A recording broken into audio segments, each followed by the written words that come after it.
Welcome to भकोसो kitchen. कृपया हमारा channel subscribe, share और लाइक करना ना भूले। आइए शुरू करते हैं एक नई रेसिपी। आज हम टाकोस बनाने का एक बहुत ही सिंपल और आसान तरीका देखेंगे और इन टाकोस को बनाने के लिए जो भी सामग्री लगेगी ये ऑलमोस्ट सभी के घर में होती ही है।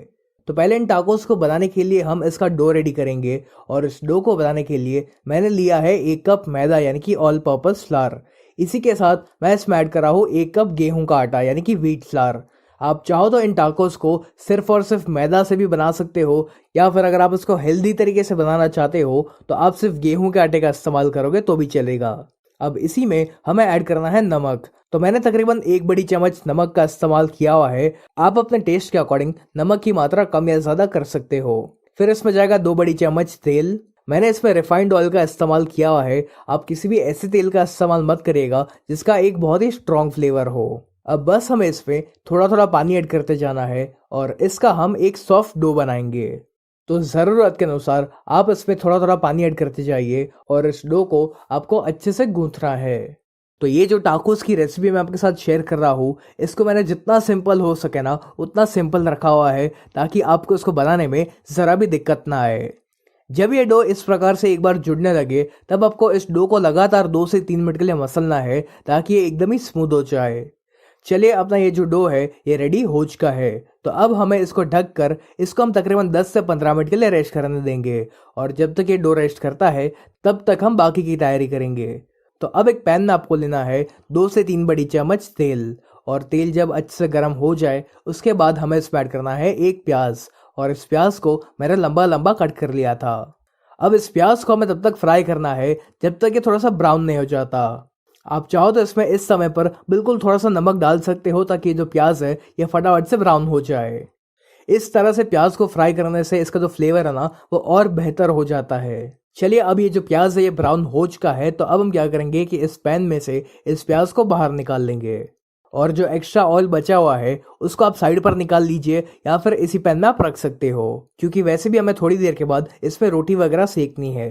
अब आपको लेना है 4 से 5 उबले हुए आलू और इन आलूओं को हमें पहले ग्रेट करना है। आलू को हम ग्रेट इसलिए कर रहे हैं ताकि इसमें आलू के कोई भी बड़े बड़े टुकड़े ना रह जाए। चलिए मैंने सभी आलूओं को ग्रेट कर लिया है। तो अब जो प्याज को हमने फ्राई करके रखा हुआ था वो हमें इसमें ऐड करना है। अब इसी के साथ मैं इसमें ऐड कर रहा हूँ 1 बड़ी चम्मच चिली फ्लेक्स। यदि आपके पास चिली फ्लेक्स ना हो तो आप लाल मिर्च पाउडर का इस्तेमाल कर सकते हो या फिर यदि आपको चिली फ्लेक्स घर पर बनानी है तो आप थोड़ी सी सूखी लाल मिर्च लीजिए और उनको मिक्सी में डाल के ग्राइंड कर लीजिए और आपकी जो चिली फ्लेक्स है वो रेडी हो जाएगी। चिली फ्लेक्स की मात्रा कितनी रखनी है ये आप अपने पसंद अनुसार कम या ज़्यादा कर सकते हो। अब इसी के साथ मैं इसमें ऐड कर रहा हूँ आधा छोटी चम्मच काले मिर्च पाउडर यानी कि ब्लैक पेपर पाउडर। फिर इसमें एक चटपटा टेस्ट लाने के लिए मैं इसमें ऐड कर रहा हूँ 1/4 छोटी चम्मच चाट मसाला। चाट मसाला की जगह पर आप इसमें थोड़ा सा नींबू का रस भी डाल सकते हो। फिर मैं इसमें ऐड कर रहा हूँ स्वाद अनुसार नमक। तो मैंने 1 छोटी चम्मच नमक का इस्तेमाल किया हुआ है। एक बात का ध्यान रखें कि आपको इसमें बहुत सारा नमक नहीं डालना है क्योंकि हमने इसमें चाट मसाले का भी इस्तेमाल किया हुआ है। अब सबसे आखिर में हम इसमें ऐड करेंगे थोड़ा सा कोरिएंडर यानी कि धनिया और फिर इन सभी को हम एक बार मिक्स करेंगे।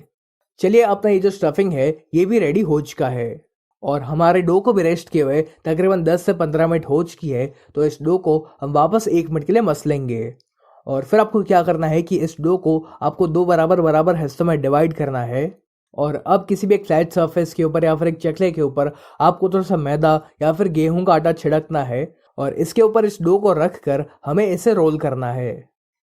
अब एक चाकू की सहायता से हम इसको बराबर बराबर हिस्सों में डिवाइड करेंगे और इतने डो की क्वांटिटी में से आप तकरीबन 10 से 12 टाकोस बना पाओगे। अब इस डो को हाथों में रखकर आपको इसको एक गोल शेप देना है और फिर एक चकले के ऊपर आपको वापस थोड़ा सा मैदा या फिर गेहूं का आटा छिड़कना है और इसके ऊपर हम इस बॉल को रखेंगे और इसको हमें इस मैदा या फिर गेहूं के आटे में अच्छे से डस्ट करना है। फिर एक बेलन की सहायता से हम इसको बेलेंगे लेकिन ध्यान रहे कि आपको इसको ना ही बहुत ज़्यादा मोटा बेलना है और ना ही बहुत ज़्यादा पतला बेलना है। तो जैसे कि आप देख रहे हो कि इसको मैंने बेल लिया है और इसकी थिकनेस मैंने इतनी रखी हुई है और ठीक इसी प्रकार से आपको बाकी सारी रोटी को भी बनाकर रेडी करना है। जब सारी रोटी बनकर रेडी हो जाए तब हम उनको सेकेंगे। तो इनको सेकने के लिए आप तवा को एक बार अच्छे से गर्म कर लीजिए और फिर आपको इन रोटियों को हाई फ्लेम पर ही सेकना है। अभी फिलहाल आपको इस रोटी को पूरी तरीके से नहीं सेकना है, इनको बस हम कच्चा पक्का सेकेंगे क्योंकि इन रोटी को हम दूसरी बार भी सेकने वाले हैं। तो इसलिए इन रोटी को आप हाई फ्लेम पर इस तरह से पलट पलट कर फटाफट से सेक लीजिए और इनको आपको तब तक सेकना है जब तक इस रोटी के ऊपर हल्के से बबल्स नहीं आ जाते। जैसे कि आप देख पा रहे हो कि ये जो रोटी है ये कच्ची पक्की सेक चुकी है, तब हम इसको बाहर निकाल लेंगे और ठीक इसी प्रकार से आपको बाकी सारी रोटी को भी इसी तरह से कच्चा पक्का सेकना है। अब आपको क्या करना है कि इस रोटी के ऊपर आपको डालना है थोड़ा सा टोमेटो केचप। आप चाहो तो टोमेटो केचप की जगह पर रेड चिली सॉस या फिर शेजवान सॉस का भी इस्तेमाल कर सकते हो, या फिर अगर आपको मेयोनीज पसंद हो तो आप उसका भी इस्तेमाल करोगे तो भी चलेगा। अब इस टोमेटो केचप को हम इस रोटी के हर तरफ इवनली स्प्रेड करेंगे। अब जो आलू का हमारा स्टफिंग था उसको हमें इसकी एक साइड पर रखना है और इसको हम इवनली स्प्रेड कर लेते हैं। इस आलू के स्टफिंग को आपको रोटी की हर तरफ स्प्रेड नहीं करना है, इसको हम रोटी की सिर्फ एक तरफ ही स्प्रेड करेंगे। अब इस स्टफिंग के ऊपर हम ऐड करेंगे थोड़ा सा चीज़। तो मैंने मोज़रेला चीज़ का इस्तेमाल किया हुआ है, आप चाहो तो प्रोसेस चीज़ का भी इस्तेमाल कर सकते हो और चीज़ की मात्रा कितनी रखनी है ये भी आप अपने पसंद अनुसार कम या ज़्यादा कर सकते हो। और बस इस रोटी को हम इस तरह से इसके ऊपर रख देंगे और इसका हमें हल्का सा प्रेस भी कर लेना है ताकि इसमें चिपक जाए। चलिए, अपना ये जो टाकोस है ये ऑलमोस्ट रेडी हो चुका है और इसी तरह से आपको बाकी सारे टाकोस को भी बनाकर रेडी करना है। तो जब आपके घर पर गेस्ट वगैरह आ रहे हो तो आप इन टाकोस को इस तरह से रेडी रख सकते हो और बस फिर आपको एंड टाइम पर उसको सेकना है और सर्व करना है।